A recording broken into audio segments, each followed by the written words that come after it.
what would you tell him? I think what might have been worthwhile to explain to myself at 20 is to recognize that every single person you meet is struggling.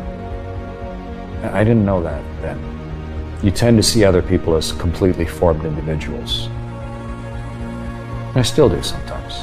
But to recognize that everybody you meet, every single one of them, no matter how expensive their suit is or how serious their expression is, they are looking for significance. They are trying to do the best they can, and they fail regularly. And they're within their own particular battle of their own life. And so cut them some slack for that. Don't let them off the hook, but recognize the shared nature of being a human being, and let people be themselves, make some allowances for them, treat people a little more kindly as a result. And so you take these pictures, and now you pull the little chip out of the camera, you put it in your zippered up pocket so it doesn't float away. And by the end of the day, you've kind of got a whole bunch of those chips. You got like the whole world in your pocket waiting for you to truly look at it. And there is some magnificent, unexpected, intimate view of the world. And now what do you do with that? And the beauty now of the space station and social media is that I could just go and honestly write what I was thinking and hit send, and then just turn it loose to anybody who might also be curious about the world. And it was delightful to see the reaction, to see how many people, millions by the time we landed, who were also delighting in what that technological invention allows us to see about ourselves. Hopefully we're all students of the human condition, whether we mean to be or not. And as we get a little older, we gain a little perspective. I think what we're truly getting at is a collective understanding of where we are and what it means. And the where we are is the part that we could share the best. What it means is an individual choice. But the more people you meet, the more you understand what battles people are fighting, the more you see the commonality of the human experience itself. But then the real question, of course, is if you do feel that maybe something has enlightened you a little bit, or if you've had a thought that most people have not, do you just have a secret smile, or do you try and maybe share it with someone you love, or write it down, or take a picture? And I think shared understanding is what empowers us more than anything. To try and actually see the world in its totality, it's virtually impossible. Maybe we can see a documentary program, or we can read a travel book, or we can look at a coffee table book, or we'll get on an airplane and go somewhere else, and you start to piece together some of the threads of the fabric that is our actual planet.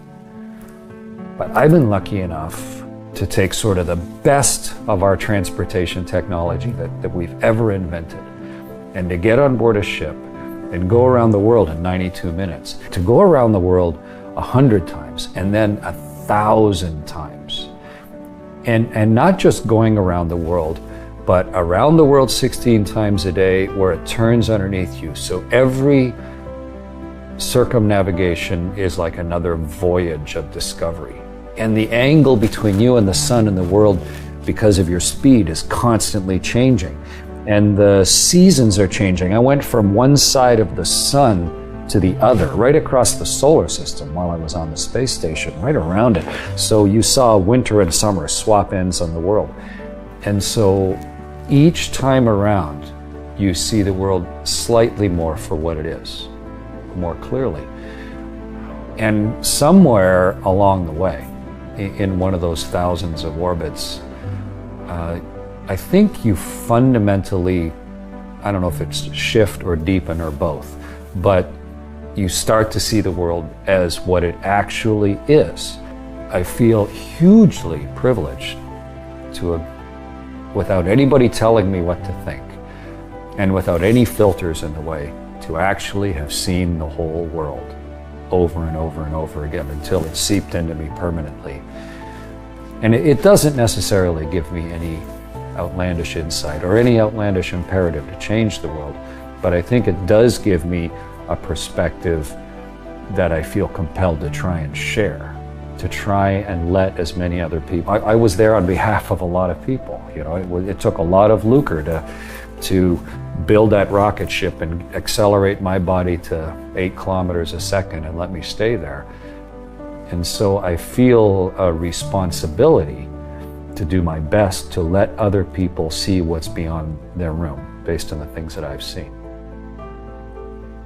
As you mentioned at the outset, I flew on the space shuttle twice. Once to go help build the Russian space station Mir, and then on my second flight to go help build the International Space Station and do spacewalks.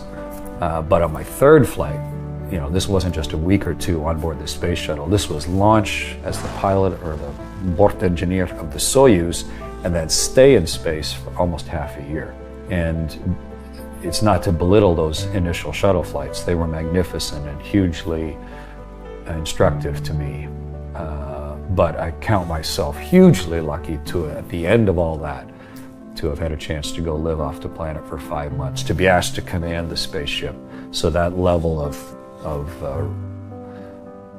seriousness and responsibility, but also just the richness of what comes along with that experience itself. You can read about a spacewalk or watch a movie of a spacewalk and you sort of get a sense of it. And then when you're on board a spaceship and you're floating weightless by the window, especially we have one bulging window, the cupola, so you can almost freely look around in 180 degrees. You get some sense of where you actually are. But the day that you, for real, are going to be on the other side of that window and you're going to assume the danger of it. You're going to build this spacesuit around your body and then go into a tiny bit of the ship and close a hatch behind you. You're going to become a torpedo and then take all the air out of that little part you're in and then open up the hatch and now actually physically pull yourself on the outside of the ship. That's entirely different. Spent my whole life visualizing it, dreaming about it, talking to guys who'd done it, and then training in virtual reality, training underwater. But suddenly, the part of your body that's in the sun is plus 150 Celsius, and you feel the searing heat of that. And the part of you that's in the shade is minus 140 Celsius. And so when your legs touch the fabric of the inflated suit, it's like growing up on a farm with super cold metal on a stovepipe, and you don't want to let it touch your skin because it's so searingly cold. And you feel the environment that you're in, and the world is silently, you can see an entire face of the whole planet right across a continent, and it's right there beside you, and it's silently turning, and the whole universe is right here, and you're in the middle holding on with one hand. It's extremely visceral and physical and personal and intimate to be in the world that way. I've been hugely lucky, and I think we collectively are more liable to make good decisions for ourselves and for where we live, the more clearly we can see the whole thing as one place. And you started posting these pictures on a whim, really, taking these beautiful photographs from up in space because you see so many. Well, picture what it's like. You're there with a camera and you're going around the world and you float over to the window and you say, I'm not even going to take a picture today. I just want to look at the world.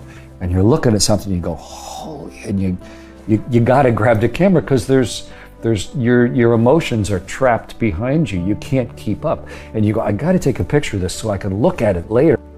Responsibility that comes with being trusted with being an astronaut, I think, it's been delightful to see the effect of it. I mean, I took, I think, 45,000 pictures over my 3 space flights. And after a year, I got back from landing and was like, what are we going to do with all those photos? I mean, do we just let them sit in a file? I thought, why don't we take the best and put them in a book and then put why each picture meant something to me. This is just a sharing of the experience and let people then maybe see the world for what it truly is. Or at least a slightly clearer view or a more complete perspective-rich view of the world. And then, just like me as a 9-year-old boy, maybe they will then be a slightly different person with their choices.